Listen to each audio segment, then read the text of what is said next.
My name is Michael, and this story happened in the year 23. I married Jessica at the age of 21, and she was 25. At first, we lived with my parents, but later we bought our own apartment where all the events took place. My spouse had a sister named Emily, who would occasionally visit us from the suburbs to spend time with her sister. This time she came as usual, and she and Jessica spent the day shopping and talking. Toward evening, we had a bottle of wine each and then went to bed. The next day, which was Sunday, my wife was unexpectedly called into work because of an urgent report, leaving Emily and I alone.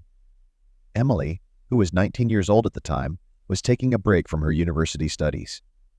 6 feet tall, she had long black hair and fair skin. I had always admired her beauty, which strikingly resembled my wife. Toward evening, my wife called to let me know that she was going to be late at work and would not be home soon.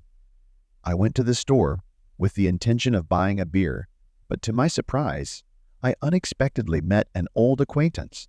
We made a spontaneous decision to go to a cafe and have a couple of beers together. Our time together was short-lived, as my friend had his own things to do, and I returned home slightly intoxicated. As I sat in the kitchen sipping my beer, Emily came up to me and asked me to pour her one too. It was a little awkward since she was wearing a light robe. However, a cheerful toast came to mind, and the situation was smoothly defused. In a casual manner, I inquired about her relationship status, to which she replied that she was solely focused on her studies and had no time for romantic relationships. Our conversation flowed, and a few beers helped create a pleasant atmosphere. I shared a couple of new jokes, which elicited genuine laughter from Emily, and a few times her hand rested on mine. Although I realized it was a fleeting gesture, I mustered up the courage to take her hand, promising to share an unusual story with her. To my amazement, she did not remove her hand. As I continued to talk, mouthing meaningless words, I felt warmth enveloping Emily's hand. She possessed a striking beauty and resembled my wife.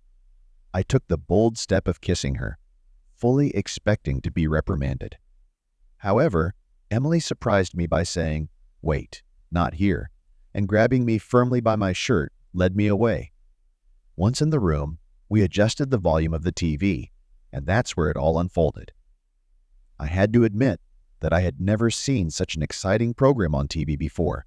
We quickly cleaned up before my wife got home from work and acted as if nothing unusual had happened. Emily stayed with us for the rest of the vacation, and we had a wonderful time together. Sometimes I mistakenly called my wife Emily, which added to the pleasant atmosphere. When Emily said goodbye, she promised to keep in touch with us and to come again. I willingly assured her that I would look forward to her return. In this way, Emily, my wife's sister, and I became secretly romantically involved.